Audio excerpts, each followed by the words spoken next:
I was in New York during Sandy, and I wasn't, terribly affected. But we did have to leave our house for a little bit and move uptown, and it was a lot of just disruption. And there was that feeling that you couldn't figure out what you're supposed to do each day and get your life back on track, and just that frustration. And I went to the Picasso black and white show that was at the Guggenheim.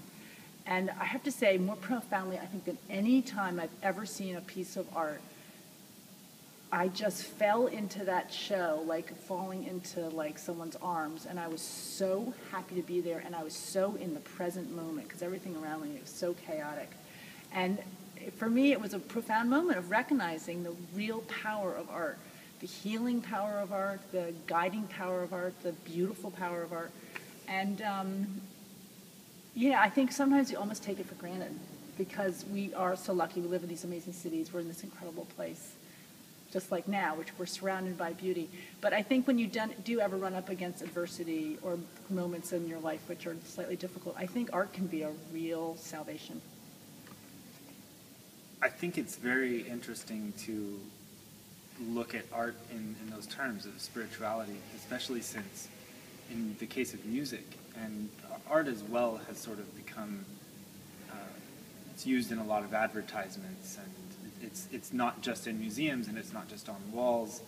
So, but especially in the case of music, it's everywhere all of the time. And so is it something that you make time for? And I don't think most people do. I think for most of us, it's just around us and we're surrounded by it, so we do begin to take it for granted.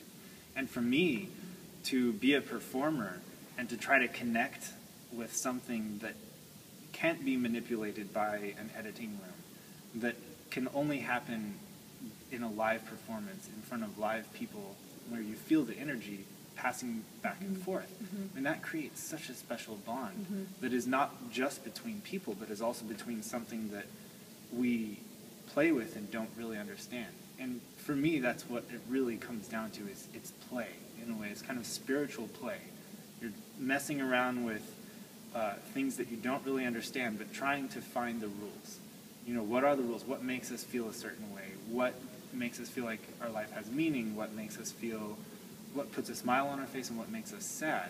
And you can look at everyday events and you can interpret them through sound. But I think the creative process for me has become very interesting. Trying to figure that out, trying to be in this space and say, what does this space mean? How do I express that in sound?